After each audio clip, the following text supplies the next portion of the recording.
ভালো মেয়ে ঠিক কাকে বলে জানো? ভালো ছেলে মানে কি তুমিও বলবে? সহজ প্রশ্ন, মাপকাঠি একটি। যে মেয়ে পেয়েছে অঙ্কে 100, যে ছেলে ভূগোলে সেরা, তারাই তো ভালো। সবাই বলছে হিরের টুকরো এরা।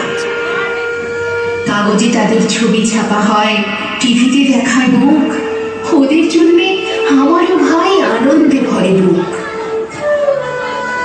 তবু কেন জানো, তোমাকে বলছি, দেখে শুনে পাই ভয়।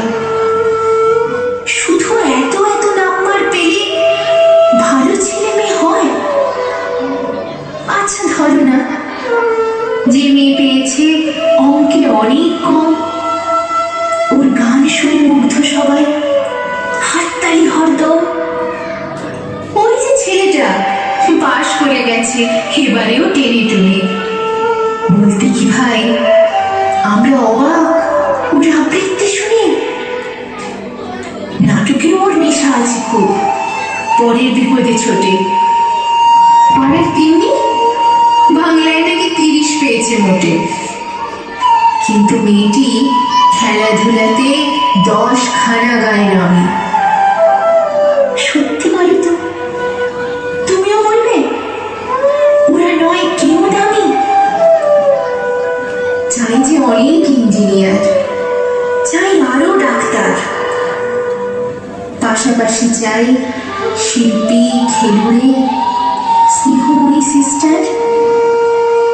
কম নম্বর পাওয়া ছেলেটাই কারিগর বলে আজ দেশটা করতে ওর হাতে দেখো কত দরকারি কাজ। পরের দুঃখে কাতর যে মেয়ে মুখটি করেছে কালো, কম নম্বর পেয়েছে বলে কি বলবে না ওকে ভালো? অভাবের টানে কলেজে পড়েনি, ছোট দরমার বাড়ি, তবু ছেলেটা বাবা মাকে দেখে, ভাড়াতে চালায় গাড়ি। তাই বলছি কি, শুধু নম্বরে হয় না কি মাপকাঠি? ভালো ছেলে মেয়ে বলতে কি ভাই, মানুষ চাইছে খাঁটি।